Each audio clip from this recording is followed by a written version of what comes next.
여호수아 3장 1절부터 17절 함께 읽습니다. 교독할게요.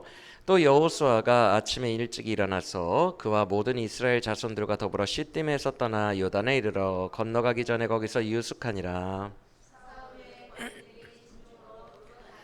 백성에게 명령하여 이르되 너희는 레위 사람 제사장들이 너희 하나님 여호와의 언약궤 매는 것을 보거든 너희가 있는 곳을 떠나 그 뒤를 따르라.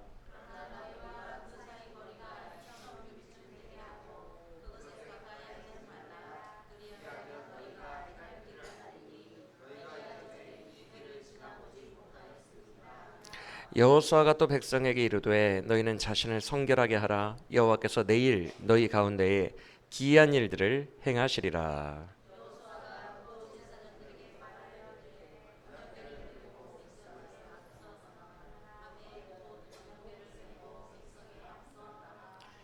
여호와께서 여호수아에게 이르시되 내가 오늘부터 시작하여 너를 온 이스라엘 목전에서 크게 하여 내가 모세와 함께 있었던 것 같이 너와 함께 있는 것을 그들이 알게 하리라.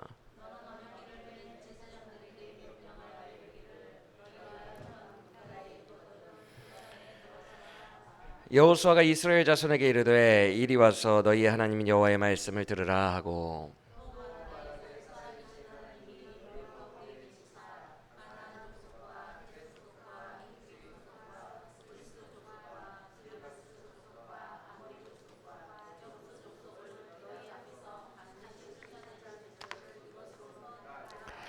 보라 온 땅의 주의 언약궤가 너희 앞에서 요단을 건너가나니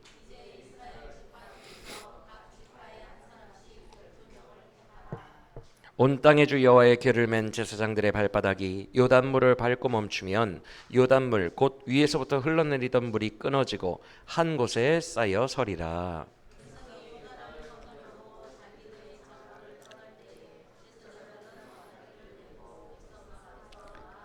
요단이 곡식 거두는 시기에는 항상 언덕에 넘치더라. 궤를 맨 자들이 요단에 이르며 궤를 맨 제사장들의 발이 물가에 잠기자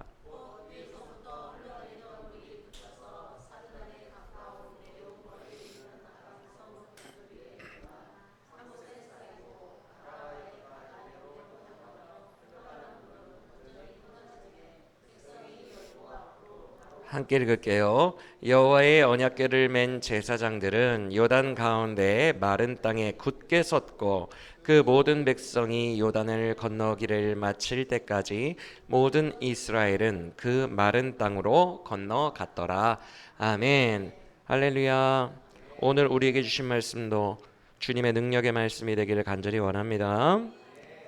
오늘 본문에서 드디어 여호수아 세대가 요단을 건너게 돼요. 요단강을 건너서 가나안 땅으로 들어가게 됩니다. 그런데 이때 오늘 본문 17절을 보시면 하나님이 요단강 물을 완전히 말려버리셨다고 말씀합니다. 그래서 백성들이 마른 땅으로 건너갔다라고 되어 있어요. 맞습니까?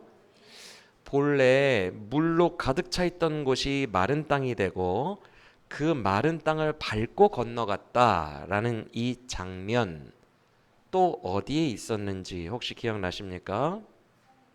네, 홍해 사건 때도 똑같이 표현되어 있어요. 홍해 바닷물을 동풍으로 밤새 말리시고 이스라엘 백성들이 마른 땅을 건너갔다라고 되어 있습니다. 그러면 요단강과 홍해는 비슷해요, 안 비슷해요? 네, 비슷하죠. 40년 전에 홍해를 건넜던 백성들이 이제는 요단강을 건너는 거예요. 그런데 이 두 사건의 모양은 비슷하지만 의미는 전혀 다르다는 것을 아십니까? 홍해와 요단강은 믿음의 수준에서 격차가 엄청나게 차이가 납니다. 모양은 비슷한데 영적 수준의 차이는 많이 달라요. 홍해 사건은 우리로 대입하면 옛날에 여러분들 처음 주님 만났던 회심 사건과 비슷합니다. 처음으로 주님 만나 구원받게 되는 건데 오늘 우리가 보는 요단강은 성숙자반이에요. 막 회심한 수준의 신자가 아니라 광야 훈련을 어느 정도 받은 사람들이 이제는 말씀에 순종하는 믿음의 모험, 믿음의 도전을 통해서 건너는 게 요단강입니다. 그래서 홍해 때에는 주님을 원망하는 백성들에게 주님이 이렇게 말씀하십니다. 유명한 찬양 가사죠. 너희는 가만히 있어 주가 하나님 될 말지. 가만히 있으라 그랬어요. 맞습니까? 우리 쪽에서 할 게 하나도 없어요. 첫 회심 때에는 일방적이고 전적인 하나님의 은혜로 부어주시는 게 회심입니다. 할렐루야. 홍해를 주님이 갈라주세요. 인간이 하는 게 전혀 없어요. 100% 하나님의 은혜와 기적적인 능력으로 구원하시는데, 여러분이 첫 회심 사건에 대해서 분명히 이해하셔야 할 게 있습니다. 첫 회심은 내가 하는 게 아닙니다. 내가 믿어야지 한다고 해서 믿어지는 게 아니에요. 위로부터 성령이 여러분을 거듭나게 하십니다. 그러니까 내가 믿어야지 하는 것이 아니라 주님이 믿어지게 노력을 하십니다. 이해가 되십니까? 내가 믿으려고 한다고 믿어지는 게 아니라 주님이 여러분이 믿음 가질 수 있도록 자꾸 노력을 해주세요. 주님이 하시는 거예요. 첫 회심의 믿음은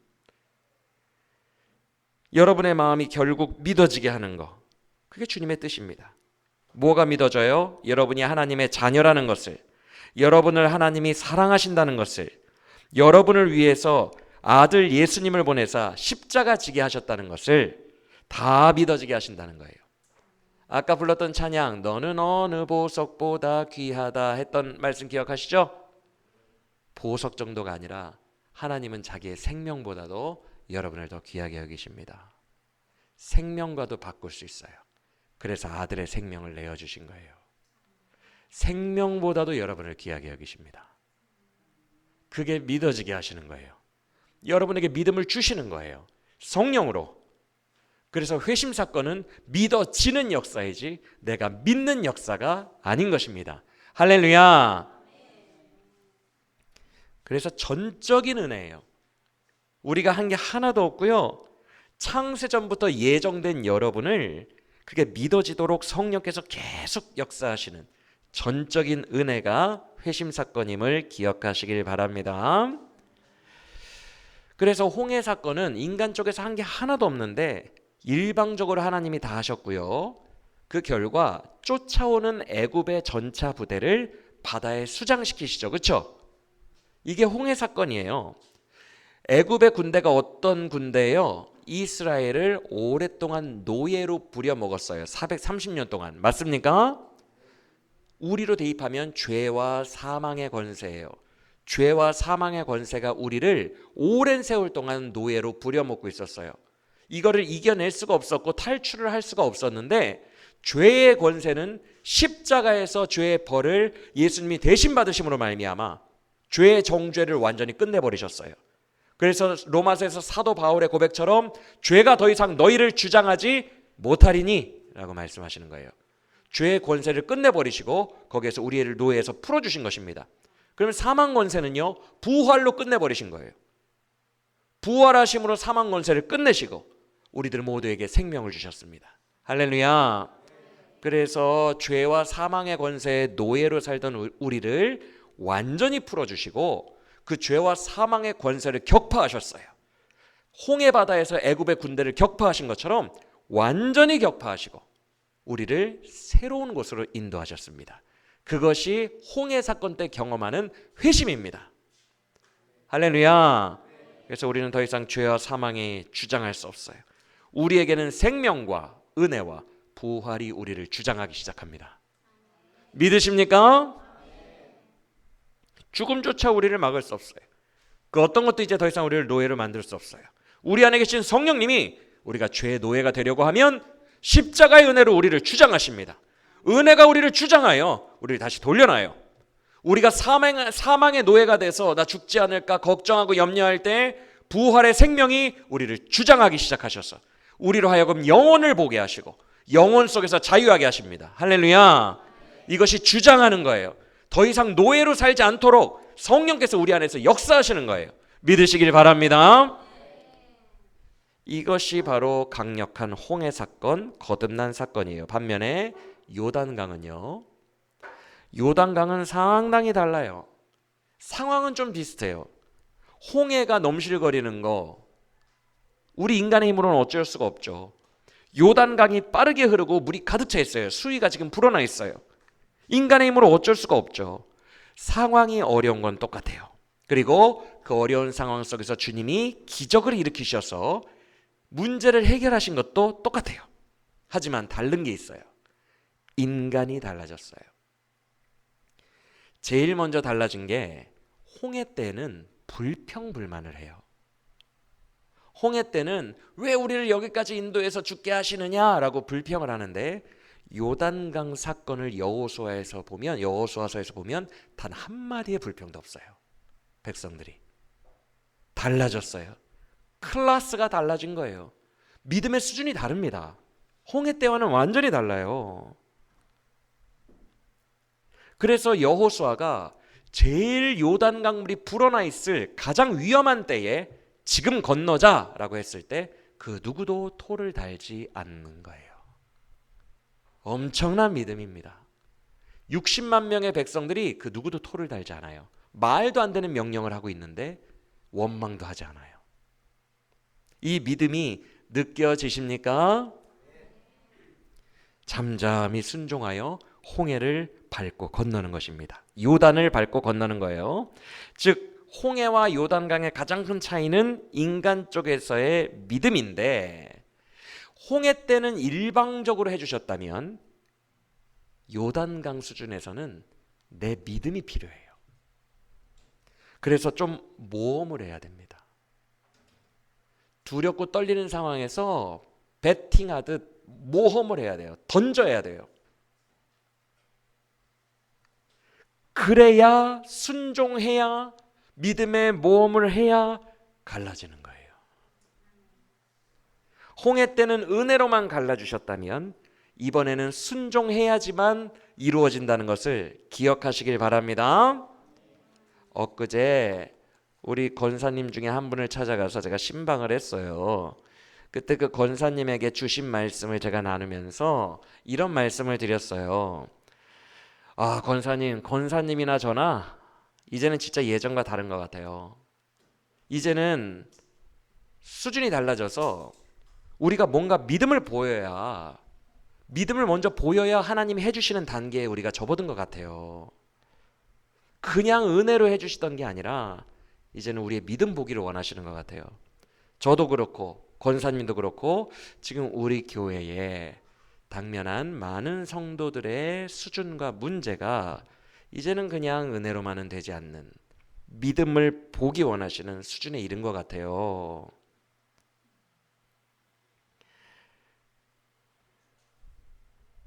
이렇게 고백하고 제가 돌아보니까 정리가 되더라고요.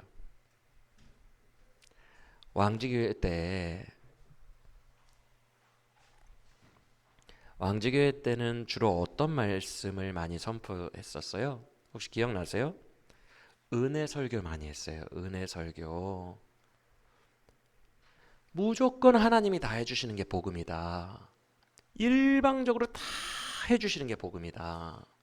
이 복음을 오해하시면 안 된다. 내 공로가 들어가고 내가 무슨 힘이 들어가면 그건 복음적인 게 아니다. 우리가 복음 자체를 이해를 잘못하고 있는데 이 복음부터 순전한 복음을 배워야 된다. 그래서 인본주의적 복음으로 훼손된 복음이 아닌 순전한 복음을 여러분들이 믿으시길 바랍니다. 이런 설교를 엄청 많이 했어요. 혹시 기억나십니까? 그래서 심지어 우리 박원숙 집사님의 남편이 그 당시에 장민홍 목사님은 감나무 밑에서 입 벌리고 있으면 감이 저절로 떨어질 것처럼 설교를 하신다라고 했어요. 정확해요. 그때는 그런 설교를 강하게 했어요.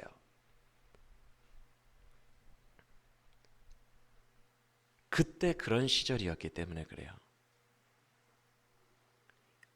쉽게 말해서 홍해 수준이에요. 홍해 수준.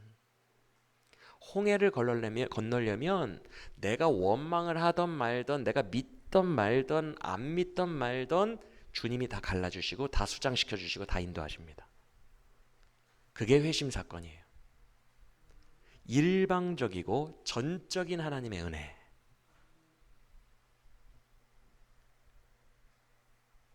그러고 나서 새벽별 교회 오면서 주시는 말씀이 달라진 것을 여러분들이 느끼셨을 거예요. 왜 갑자기 왕지 때와 스타일이 좀 다르게 말씀이 선포되지? 라고 생각을 하셨을 거예요. 새벽별교 오면서 지금까지 어떤 위주의 설교가 많았어요? 정리하면 삶으로 바뀌었는데 어떤 삶이에요? 되게 다크한 내용을 많이 했어요. 여러분, 인간 안 변해요. 인간 안 변하고 안 변해요. 이제 교회 부흥 못할 겁니다. 한국교회. 우리끼리 버티는 거예요. 고난은 버티는 거예요. 여러분, 신비주의로 뚝딱 그 일이 해결될 거라고 믿지 마세요. 그거 신비주의예요. 여러분, 그냥 이 고난을 받아들이세요. 시편 119편 배웠던 거 기억나세요? 그 긴 거? 고난 받음이 나에게 유익이라. 내가 고난 받기 전에는 몰랐더니 고난 받은 이후에 왜 말씀대로 살아야 하는지를 이제 알겠다. 새벽별교회가 개척되고 4년 동안 말씀이 되게 다크했어요. 어차피 안 변합니다. 고난은 그냥 버티세요. 고난을 그냥 인정하세요.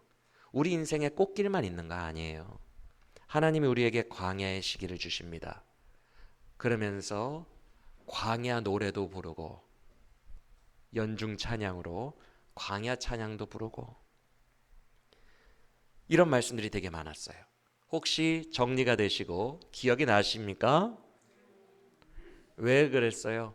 광야 시절이니까. 광야 시절의 특징이 뭐냐면 과거의 실패를 뉘우치는 시간입니다. 저로 대입하면 나는 왕지 때 왜 실패했지?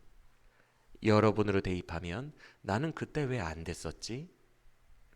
광야는 혹독한 외로움 속에서 왜 과거가 실패했는지를 돌아보게 하는 시간이에요. 그때 딴 생각하면 안 돼요. 주님은 돌아보라고 혹독하게 하는데 신비주의로 주님 내가 열심히 기도하면 탈출하게 해주세요. 딴 생각하면 안 돼요. 그래서 그때는 신비주의를 배격하고 그냥 받으세요. 그냥 고난을 받아야 됩니다. 하나님은 다 뜻이 있습니다. 우리가 고난을 그냥 받아냅시다. 그 안에서 하나님의 뜻을 찾읍시다. 이런 설교들이 많았어요. 맞습니까? 그래서 여러분들이 그때 힘이 많이 빠졌죠. 설교 자체가 다크하고 힘 빼는 설교니까 힘을 빼세요. 그리고 이 기간 동안에 우리 자신을 돌아보게 되었어요. 내가 과거에는 참 미숙했구나. 내 자아대로 살았었구나. 정말 이제 말씀대로 살아야겠구나. 말씀이 정말 소중하구나. 내 자아대로 살면 다 실패였구나. 그런 것들을 광야에서 깨닫게 됩니다.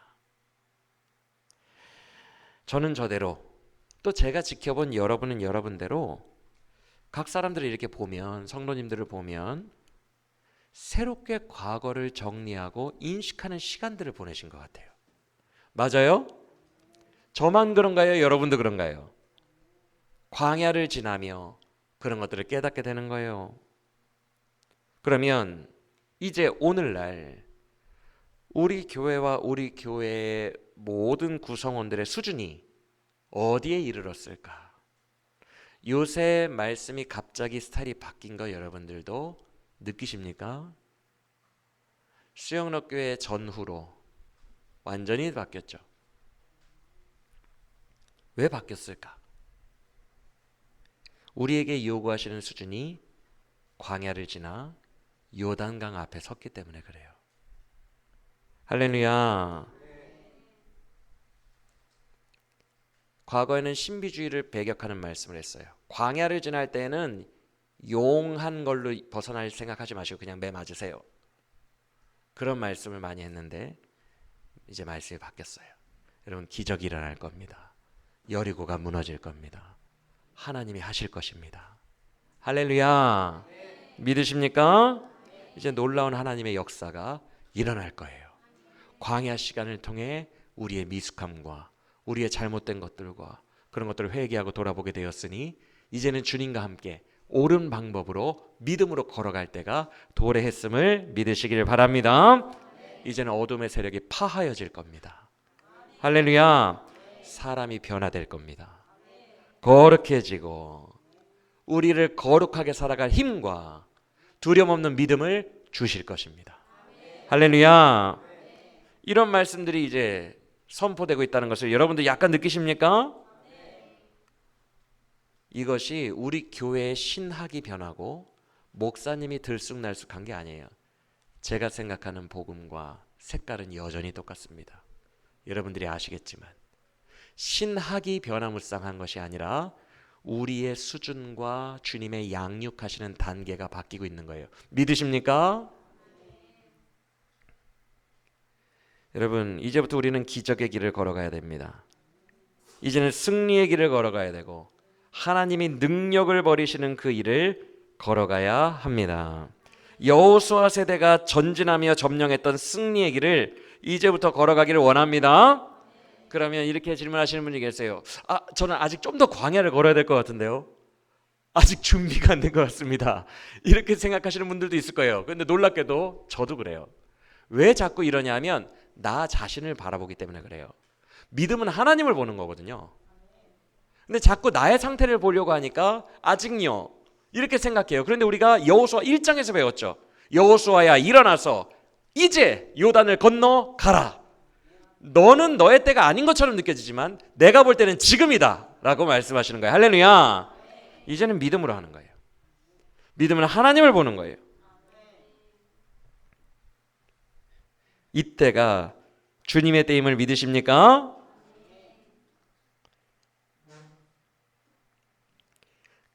지금 우리 단계에서 그렇기 때문에 반드시 필요한 게 있다면 믿음의 모험이에요. 과거의 홍해 때처럼 감나무 밑에서 입 벌리고 있으면 감 떨어질 거라고 생각하시면 안 돼요. 단계가 달라졌기 때문에 훈련 프로그램이 바뀌었기 때문에 이제는 그냥 저절로 다 되겠지. 아닙니다. 주님 우리에게 요구하시는 게 있어요. 우리가 가만히만 있으면 사람이 변화될 거고 가만히만 있으면 사업이 잘 될 거고 가만히만 있으면 가정이 잘 될 거고 가만히 있으면 교회도 막 사람들이 차고 부흥하고 절대 아니라는 거예요. 아닙니다. 아니에요. 반드시 우리가 이제는 믿음의 도전, 믿음의 모험, 믿음의 배팅을 해야 결과가 주어집니다. 할렐루야. 들어가는 순간 바로 내 몸이 쓸려 내려갈 정도의 급물살 요단강을 들어가래요. 그러면 내 발을 거기에 넣어야 돼요. 발을 넣기 전까지는 절대 갈라지지 않습니다. 발을 넣어서 무릎까지 잠기는 그 순간 갈라집니다. 그 배팅을 할 용기가 있느냐, 모험할 용기가 있느냐, 그 두려움 속에서 발을 담글 용기가 있느냐, 딱 거기 믿음까지만 보십니다. 우리가 내 주님 믿습니다 하고 무릎을 딱 담그는 순간 모든 역사는 일어날 거예요. 이제는 그 믿음들을 요구하신다는 거예요. 이 믿음은 반드시 두 개가 있어야 가능합니다. 첫째, 회심 사건이 있어야 돼요. 둘째, 광야 훈련이 있어야 돼요. 이 두 개가 있어야만 이 믿음을 가질 수 있어요. 회심 사건을 통해 나를 여전히 사랑하시는 하나님, 나를 늘 함께 하시는 하나님, 그 하나님에 대한 확신이 있어야 이 길을 갈 수 있습니다.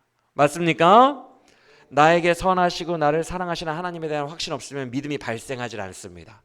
제가 예전에 말씀드렸잖아요. 실제로 있었던 일, 2차 대전 때 건물이 다 폭파돼요. 폭격 때문에 건물이 다 폭파되고 있어서 한밤에 아빠가 딸을 안고 나와요. 딸을 안고 나와가지고 도망치는데 손잡고 도망가다가 딸이 길을 잃었어요. 왜냐하면 캄캄한 가운데 폭격만 일어나니까.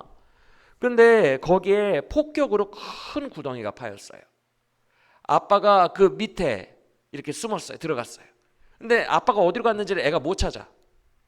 그런데 아빠는 애기가 보여요. 애기는 시커먼 구덩이라 아빠가 전혀 안 보여요. 아빠가 소리칩니다. 그 위에 있으면 위험하니까 점프해. 아빠가 받아줄게. 아빠의 목소리만 들려요. 말씀만 들려요. 점프해. 받아줄게. 얼른. 아빠가 어디 있는지 몰라요. 아빠가 받을 테니까 너는 그냥 뛰어내려. 말씀만 듣고 믿음으로 뛰어내리는 거예요. 왜? 아빠가 받아줄 능력이 있다는 것을 믿으니까. 할렐루야. 우리에게 요구하시는 믿음이 이거예요. 그렇기 때문에 아빠의 사랑에 대한 신뢰가 굳건하지 않으면 이건 불가능합니다. 아빠는 반드시 날 받아줄 거야. 그래서 회심 사건이 있어야 돼요. 회심한 자는 이 믿음이 있어요. 왜? 내가 가진 게 아니라 처음부터 누가 나에게 주셨으니까? 성령이 믿음을 나에게 주셨으니까. 여러분 안에 있는 믿음은 여러분 것이 아닙니다. 성령이 애초에 주신 것이기 때문에 성령이 여러분 안에서 믿음을 발생시켜 주실 거예요. 할렐루야. 성령의 역사예요. 그래서 그 회심의 믿음이 기반이 돼야 되고요. 또 하나, 과거의 실패를 돌아보는 광야의 훈련 기간이 있어야 돼요. 이게 돌아봐지지 않으면 계속 자아로 운전하려고 해요. 자아로 운전하며 살았을 때 내 인생을 내가 얼마나 혹독한 실패를 경험했는지를 광야 속에서 잔잔히 돌아볼 때, 고난과 고통 속에서 돌아볼 때, 아, 이제는 진짜 말씀대로 살아야겠구나 라는 게 깊이 깨달아져요. 이게 준비가 돼야 돼요. 말씀대로 살아야겠다라는 광야 훈련의 결과물과 의지와 주님은 나를 사랑하셔 라는 회심 사건이 둘 다 구비되어 있어야 요단강 수준에 이를 수 있습니다. 이해가 되시면 아멘.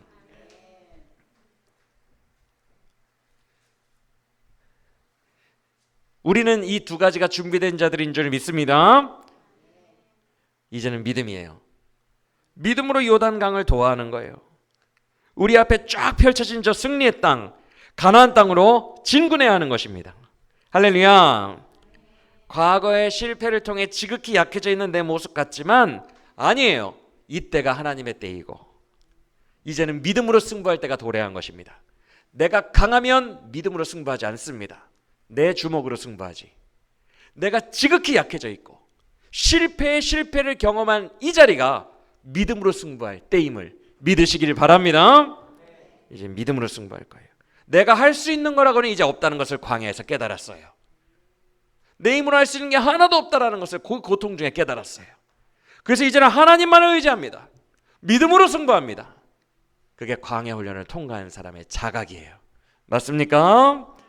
내가 약할 그때에 하나님이 강하시니 지금이다. 지금이 하나님의 때임을 믿으시길 바랍니다. 여러분, 과거의 영광은 우리에게 아무 의미가 없어요. 과거의 실패도 우리에게 지금은 아무 의미가 없어요. 과거의 영광도 과거의 실패도 지금 나를 그것들이 주장하게 두면 안 돼요. 나에게는 지금 찬란한 가나안 땅이 펼쳐지고 있어요. 믿으십니까? 과거에 내가 회심했던 회심 사건, 지금 우리의 수준에서는 큰 의미가 없어요. 그거 재탕하면서 살면 안 돼요. 저나 여러분이 그거 재탕하면서 살면 안 돼요. 과거에 내가 실패했던 실패, 하나님이 말씀하셨어요. 내가 너에게 보라 새 일을 행하리니 옛적 일들은 기억도 하지 말라. 내가 사막에 강을 낼 것이고 광야에 길을 낼 것이라 말씀하셨어요. 믿으십니까? 과거의 실패가 내 발목 잡지 않게 하시고 과거의 영광이 안일하게 살지 않게 하세요. 할렐루야.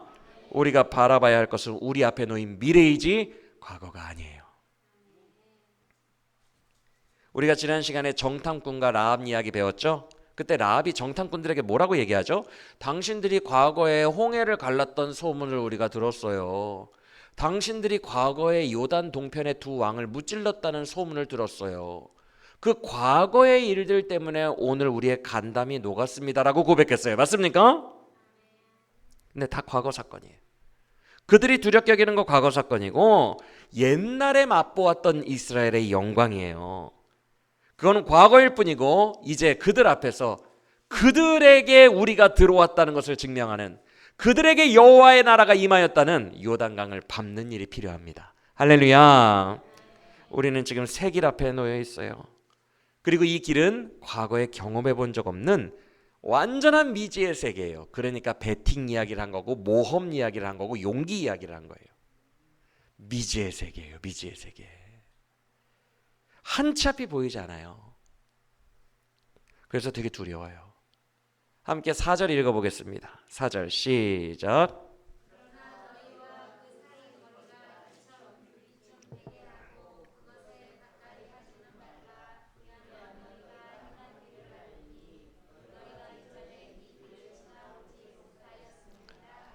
아멘. 옛날에 가본 길이면 두려울 게 뭐가 있어요, 여러분?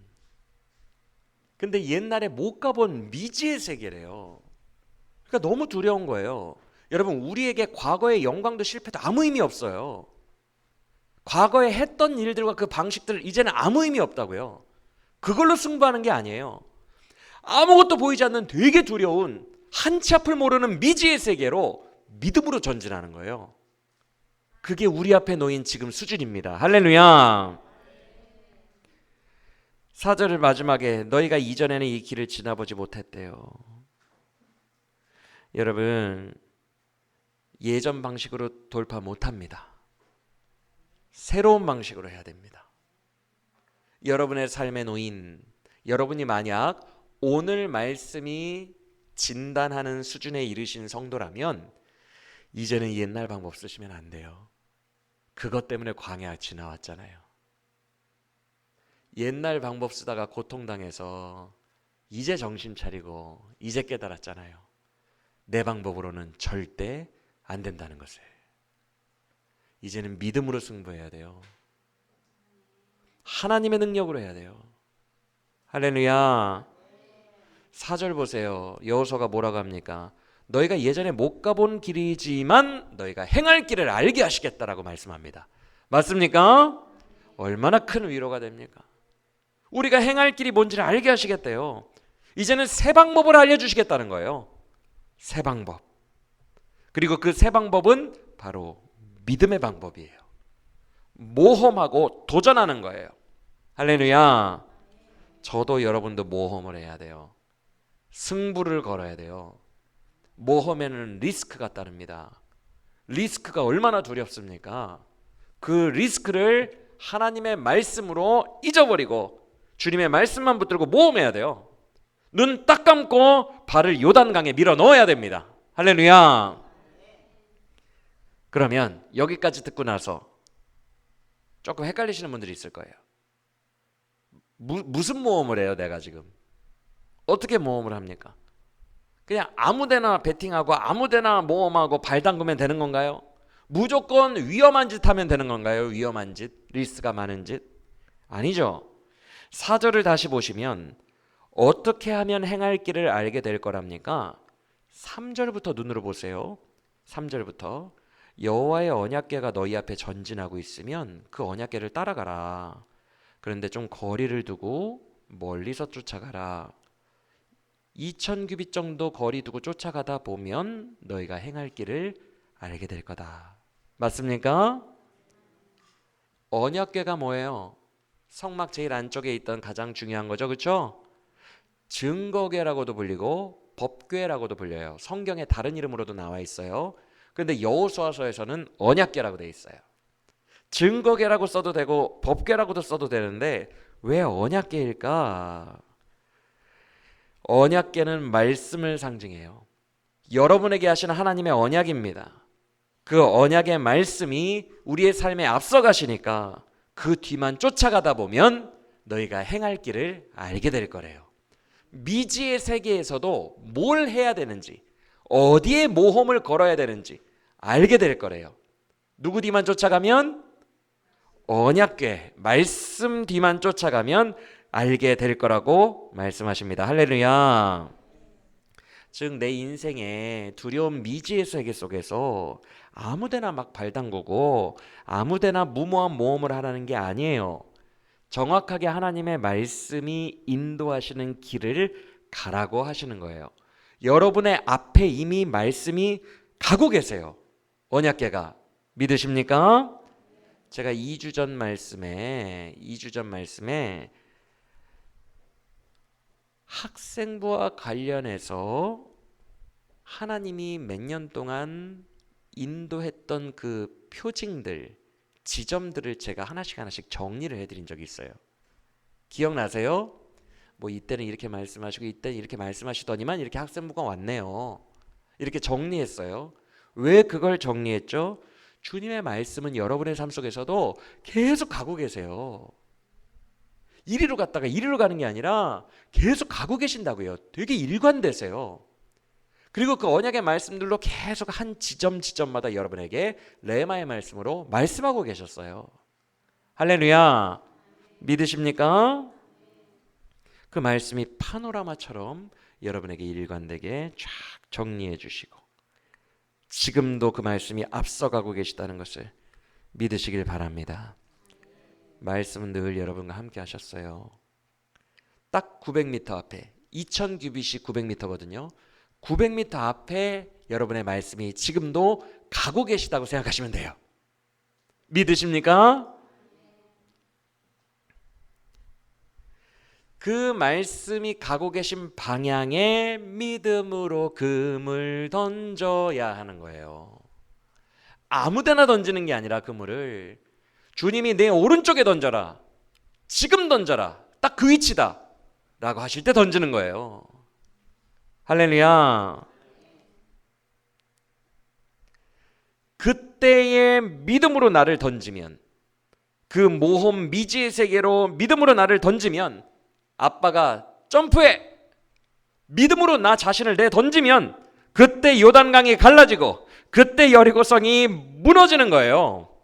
과거의 내 방식으로는 절대로 안 무너지던 여리고성이 믿음으로 나를 내어 던지면 그때 무너지는 것입니다. 할렐루야. 믿으시길 바랍니다. 절대 안 무너져. 저건 너무 견고한 성이야.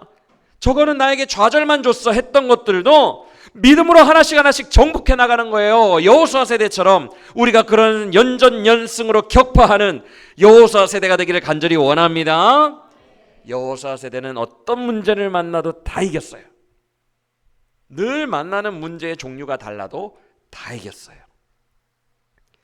우리도 그래야 돼요. 우리의 대장 되신 여호수아가 앞서가시고 만군의 여호와의 말씀의 언약궤가 앞서가시면 우리도 그 뒤만 따라가면 연전연승임을 다시 한번 기억하시길 바랍니다. 그러면 이렇게 생각하시는 분들도 있어요. 그 말씀이 좀 분명했으면 좋겠는데 너무 희미해요. 당연히 희미해요. 말씀이란 게 그런 거예요, 여러분.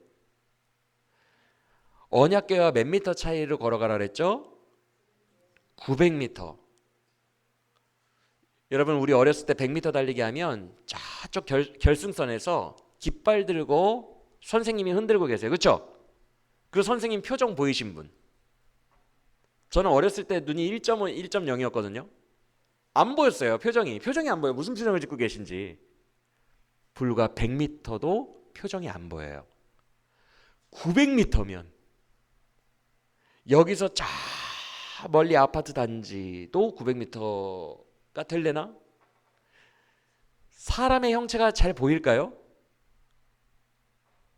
잘 안 보여요. 언약궤가 길이가 1.2m, 폭이 60cm, 높이가 60cm, 다 60cm고 길이만 1.2. 그러니까 60cm짜리 정사각형 2개 붙여놓은 거예요.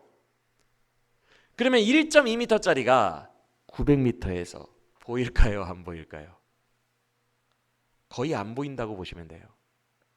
그러면 어떻게 쫓아가지? 어떻게 쫓아가요? 언약궤를 뭘로 도금했어요? 금으로. 고대 근동의 낮에는 떼약볕이 비칩니다. 그러면 금으로 전체가 칠해진 언약궤에 빛이 비치면 사실상 이스라엘 백성들은 뭐 보고 따라가는 거예요? 말씀의 빛을 보고 따라가는 거예요.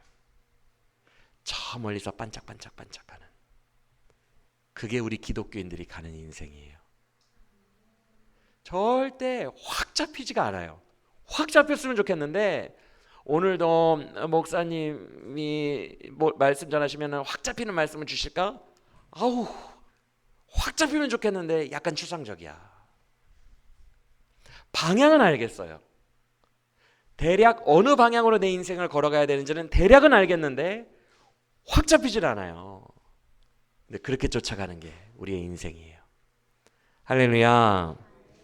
마치 지난 시간에 라합에게 약속의 증표로 뭘 줬죠? 정탐꾼들이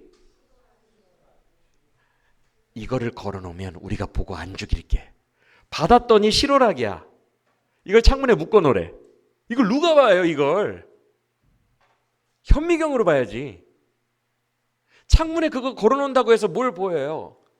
주님의 약속이 꼭 이런 식이에요. 그냥 막 확 부어지고 막 환상이 보이면서 그 환상이 내 머리에 떠나질 않아. 막 계속 환상 속에 쌓여 있어. 우리는 이걸 원하지만 절대 하나님 그렇게 인도하지 않으십니다. 실오라기 주시고 900m 앞에 약간 빛 주시고 그 길을 믿음으로 걸어가는 거예요.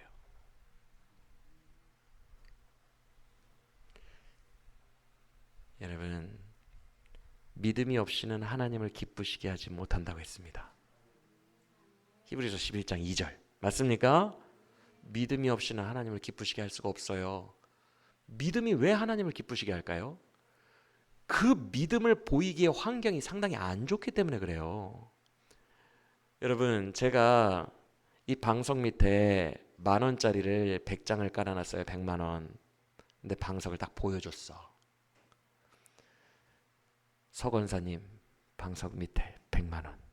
자, 이 방석에 앉으시면 드릴게요. 그러면 와서 안 앉을 사람이 누가 있겠어요? 맞습니까? 이렇게 쉬운 미션은 믿음이라고 하지 않아요.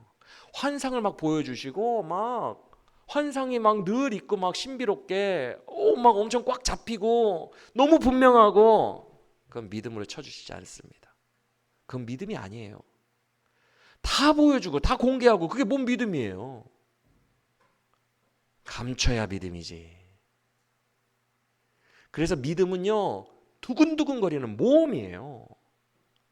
엄청 두근거려요. 믿음의 길을 걸으려고 하면. 여러분 순종하기 전에 그 두근거리는 경험해 보시면 많죠. 이제 역대급의 순종을 하려고 그 벼랑 끝에 놓여서 그 순종하려고 할 때 얼마나 두근거립니까? 주님이 그때 뭘 보장해줘요? 주님이 결말 막 다 알려주시나요? 여러분에게? 방석 밑을 열려주시는 것처럼? 안 그래요. 엄청 콩닥콩닥거려요. 너무 무서워서. 그런 걸 믿음이라고 합니다. 그걸 승부해야 돼요.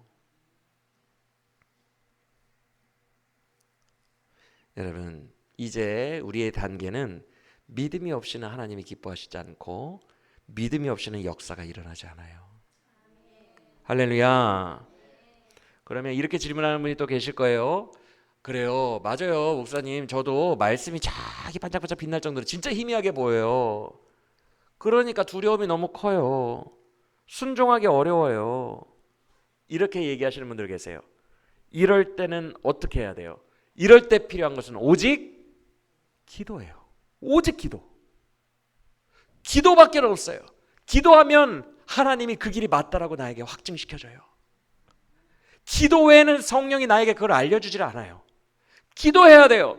믿음이 흔들리고 의심이 생길 때마다 그 빛이 사라지는 것처럼 보일 때마다 기도하면 그 빛이 다시 보이기 시작합니다. 네가 가는 길이 옳다. 네가 가는 길이 맞아. 그 길로 끝까지 나아가라. 내가 너와 함께 할게. 반드시 승리하자. 기도할 때 주님께서 계속 내적 확신을 주세요. 기도하지 않으면 의심이 쌓여서 또 자아의 길을 걸어가고 내 방식 쓰려고 해요. 우리는 계속 기도해야 돼요. 할렐루야. 기도 없이는 안 됩니다. 믿음의 길을 가려면 기도 없이는 안 돼요. 계속 기도해야 돼요. 흔들린다 싶을 때마다 또 기도하고 또 기도해야 돼요. 그 말씀의 빛을 놓칠 것 같을 때마다 기도하고 기도하면 다시 공급됩니다. 믿음이 공급됩니다. 할렐루야. 믿으시길 바랍니다. 그 믿음의 길을 갈 힘이 공급돼요. 그래서 기도하지 않으면 그 믿음의 길을 갈 수 없어요. 기도하고 확증받고 기도하고 또 확증받고 격려받고 위로받고 그렇게 가다서 한 걸음씩 가는 거예요. 여러분, 오직 기도 외에는 우리에게 힘 주시는 것 하나도 없습니다. 기도밖에 없습니다. 기도하며 반드시 승리하는 우리 모두가 되기를 간절히 원합니다. 여러분의 믿음이 흔들릴 때마다 그 자리에서 엎드리세요. 사람의 방법을 쓰고 싶고 급해질 때마다 그 자리에서 엎드리세요. 내가 급해지고 있다 하면 엎드리세요. 그리고 기도해야 돼요. 주님, 내가 어떻게 해야 됩니까? 너무 두려워요. 너무 급해지고 있어요. 주님, 내가 어떻게 해야 됩니까? 기도하면 주님께서는 900m 앞에 주셨던 그 말씀을 똑같이 주실 겁니다. 내가 뭐 하라 그랬냐, 며칠 전에. 내가 너한테 그렇게 하라고 하지 않았냐. 네, 주님 그러셨죠. 믿고 가라. 그게 맞으니까 믿고 가라. 또 확증해 주시고 또 확증해 주세요. 할렐루야. 선포합니다. 저와 여러분이 지금 우리의 삶에 맞닥뜨린 그 미션이 있을 거예요. 그 미션에서 기도와 믿음으로 승부하면 요단강이 갈라지고 견고한 여리고가 무너져 내릴 것입니다. 할렐루야. 믿으시길 바랍니다. 이제는 나의 힘으로 살아가는 게 아니라 주의 힘으로 살아갑니다. 홍해를 가르실 수 있는 유일한 힘을 가지신 분은 우리의 하나님밖에 없습니다. 할렐루야. 이제는 하나님이 하시는 것을 경험하며 살아가는 우리 모두가 되기를 간절히 원합니다. 그러면 요단강이 갈라지고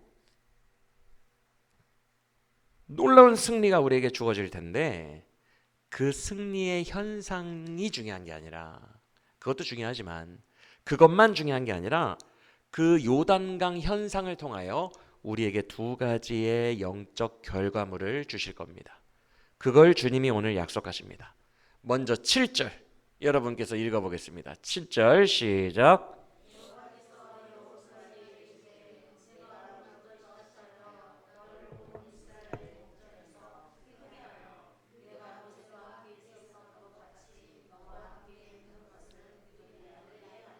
할렐루야.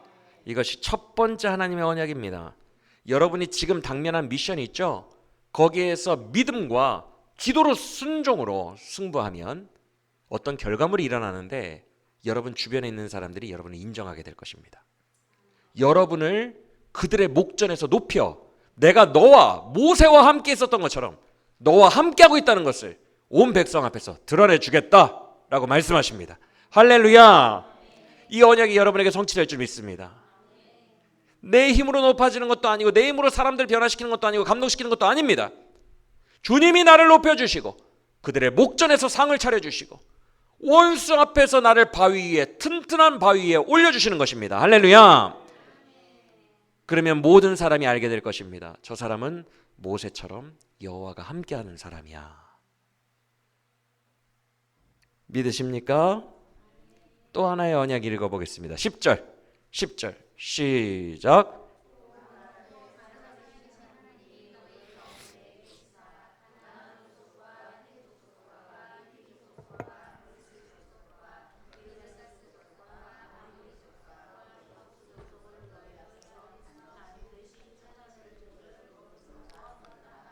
아멘. 무슨 말씀이에요 이게? 요단강 갈라지는 이번 사건을 통해서 이후로도 너희가 연전연승할 것을 너희에게 알게 하리라.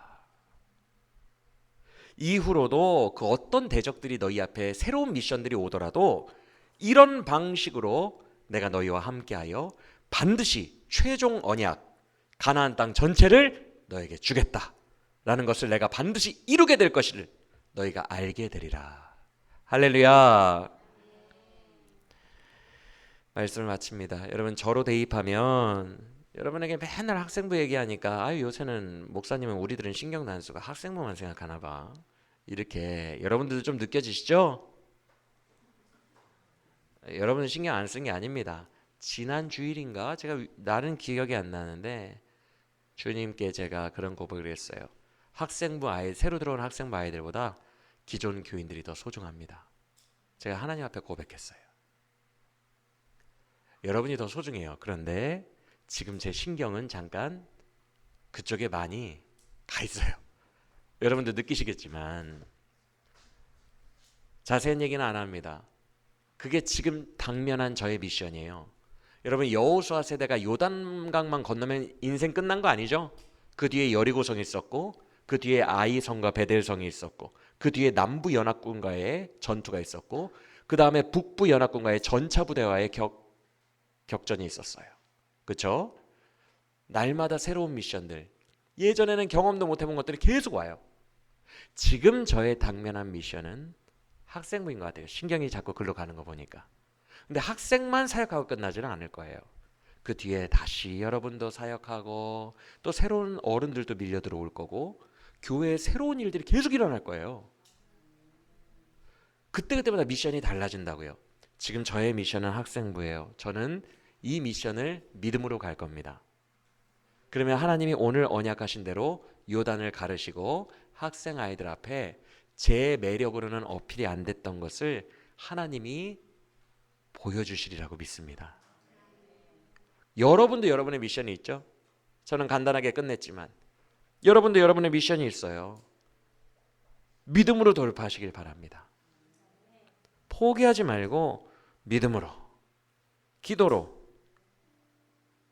순종하면 반드시 여리고성과 같은 부분이 무너져 내리고 요단이 갈라지게 될 줄로 믿으시길 바랍니다.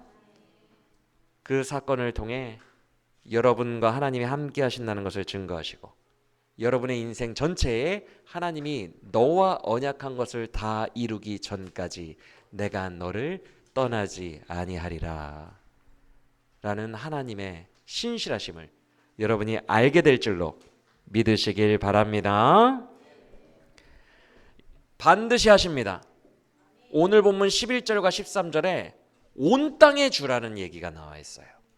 온 땅의 주의 언약궤가 너희를 앞서가나니 두려워하지 말라라고 얘기합니다. 여러분을 도우실 하나님은 온 땅의 주인이에요. 온 땅의 모든 것들을 다 다스릴 수 있고 지금이라도 여러분 앞에 큰 산을 한 방에 무너뜨릴 수 있는 분이 우리 하나님이에요. 하나님은 온 땅의 주인이시기 때문에 무엇이든지 하실 수 있어요. 그 하나님이 오늘 우리에게 요구하시는 것은 예전 방식이 아니라 믿음으로 한번 해보자 라는 거예요.